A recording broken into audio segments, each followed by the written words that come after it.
नमस्कार दोस्तों, ये video editorial compilation for mains का पार्ट है। आप प्लेलिस्ट में जाके एडिटोरियल की वीडियोस पेपर वाइज और टॉपिक वाइज देख सकते हो। और अगर आप दिसंबर 2019 के बाद की वीडियोस को देखना चाहते हो तो वीडियो के नीचे मौजूद ज्वाइन बटन की सहायता से आप मेंबरशिप को ज्वाइन कर सकते हो। चलिए डिस्कशन स्टार्ट करते हैं। आप जीएस पेपर 2 के इस टॉपिक से आर्टिकल को रिलेट कर सकते हो। क्या कंटेस्ट है? देखो, 2015 के बाद से ही नेशनल क्राइम रिकॉर्ड ब्यूरो के द्वारा कोई डेटा नहीं रखा गया है कि कितनी मॉब लिंचिंग की घटनाएं हुई हैं, बट वेरियस मीडिया इंस्टीट्यूशंस के द्वारा मॉब लिंचिंग से संबंधित जो डेटा रिलीज किया जाता है वो काफ़ी ज़्यादा दुखद है। इसी को देखते हुए सुप्रीम कोर्ट ने 2018 में कहा था ये जो मॉब लिंचिंग होती है ये एक प्रकार से भयानक कृत्य है जो अंजाम दिया जाता है भीड़ तंत्र के द्वारा। तो सुप्रीम कोर्ट ने आह्वान किया विभिन्न स्टेट्स और सेंट्रल गवर्नमेंट से, आप कानून फ्रेम कीजिए ताकि मॉब लिंचिंग की घटनाओं को रोका जा सके।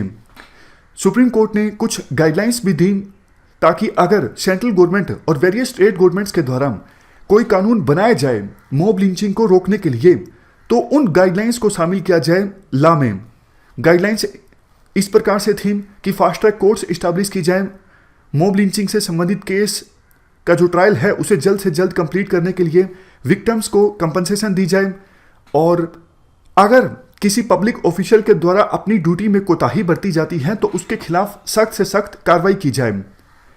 इसके बाद मणिपुर पहला ऐसा राज्य बना जो मॉब लिंचिंग के अगेंस्ट बिल लेकर आया 2018 में, और काफ़ी सारे अच्छे प्रोविजंस थे इस बिल में। पहला प्रोविजन ये था, हर एक जिले में एक नोडल ऑफिसर अपॉइंट किया जाएगा मॉब लिंचिंग से संबंधित घटनाओं को प्रिवेंट करने के लिए, और वो पुलिस ऑफिसर्स जो मॉब लिंचिंग से संबंधित क्राइम को नहीं रोक पाते हैं अपनी ज्यूरिडिक्शन में, उनके खिलाफ फाइन लग सकता है 50,000 तक का, इवन उनको सजा भी हो सकती है 1 साल से लेकर 3 साल तक की। इसके अलावा अगर देखो पुलिस ऑफिसर्स के खिलाफ कार्रवाई करनी है ड्यूटी में कोताही बरतने के लिए तो इसके लिए स्टेट गवर्नमेंट से अनुमति लेने की आवश्यकता नहीं है। और मुख्य प्रोविजंस इस प्रकार से थे, स्टेट गवर्नमेंट मॉब लिंचिंग के जो विक्टिम्स हैं उनकी हेल्प करेगा, या फिर मॉब लिंचिंग की घटना में जो विटनेस हैं उनको भी प्रोटेक्शन प्रोवाइड की जाएगी स्टेट गवर्नमेंट के द्वारा, ताकि उनके साथ किसी प्रकार की कोई ज़बरदस्ती ना हो। रिहेबिलिटेशन स्कीम प्रोवाइड की जाएगी विक्टिम्स को। और अगर देखो कोई कम्युनिटी डिस्प्लेस हुई है और जहाँ पर डिस्प्लेस हुई है वहाँ पर हो सके तो स्टेट गवर्नमेंट के द्वारा रिलीफ कैंप्स भी इस्टेब्लिश किए जाएंगे। नेक्स्ट, जल्द ही विक्टिम या फिर विक्टिम की डेथ हो गई है तो विक्टिम के जो रिश्तेदार हैं उनको मॉनिटरी कंपनसेशन प्रोवाइड की जाएगी स्टेट गवर्नमेंट के द्वारा। तो ये कुछ मुख्य प्रोविजंस हैं मणिपुर की सरकार मॉब लिंचिंग को रोकने के लिए जो बिल लेकर आई थी 2018 में। काफ़ी अच्छा ये बिल था। राजस्थान की सरकार भी एक बिल लेकर आई, जरूरी भी था, क्योंकि देखो 2014 के बाद से ही मॉब लिंचिंग की जितनी घटनाएं हुई हैं हमारे देश में 86% राजस्थान में ही हुई हैं। बट राजस्थान की सरकार जो बिल लेकर आई वो देखो कमजोर बिल था। सुप्रीम कोर्ट के द्वारा जो गाइडलाइंस दी गई थी उन गाइडलाइंस को भी शामिल नहीं किया गया था राजस्थान के सरकार के द्वारा लाए गए बिल में। और इवन सबसे इंपॉर्टेंट प्रोविजन कि अगर पुलिस ऑफिसर्स के द्वारा ड्यूटी में कोताही बरती जाती है तो उनके खिलाफ कार्रवाई होगी, ये प्रोविजन नहीं था उस बिल में जो राजस्थान की सरकार लेकर आई राजस्थान की असेंबली में। इसके बाद बारी आती है वेस्ट बंगाल की। वेस्ट बंगाल की सरकार भी एक बिल लेकर आई लिंचिंग के अगेंस्ट, और इस बिल में कुछ प्रोविजंस बहुत ज़्यादा अच्छे थे।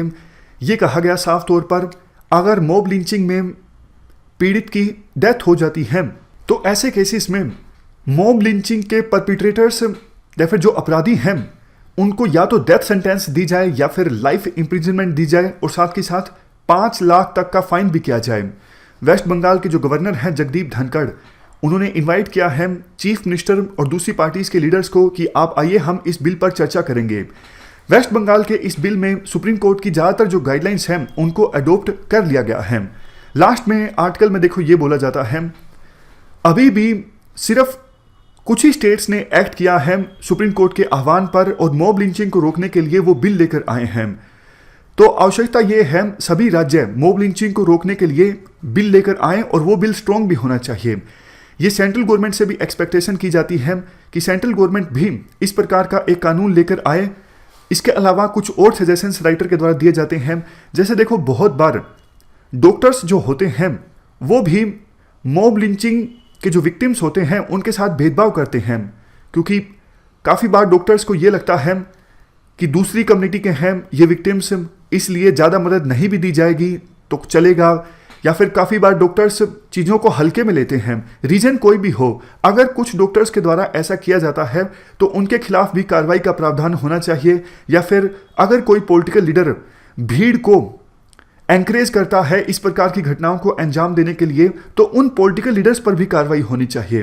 कहने का एसेंस ये है, अगर देखो मॉब लिंचिंग के अगेंस्ट हम जीरो टॉलरेंस की पॉलिसी अपनाते हैं तब हम इस प्रकार की घटनाओं को रोक सकते हैं, क्योंकि मॉब लिंचिंग से सिर्फ विक्टिम की डेथ नहीं होती है या फिर विक्टिम को नुकसान नहीं पहुंचता है। मॉब लिंचिंग से पूरी की पूरे जो वल्नरेबल कम्युनिटी है या फिर माइनॉरिटी कम्युनिटी के सेक्शंस हैं उनमें एक इनसिक्योरिटी की भावना पैदा हो जाती है। ये देश के लिए कहीं ना कहीं अच्छा नहीं है। तो ये हमने पूरा आर्टिकल डिस्कस किया। इस डिस्कशन में फिलहाल इतना ही है। Thank you very much for discussion.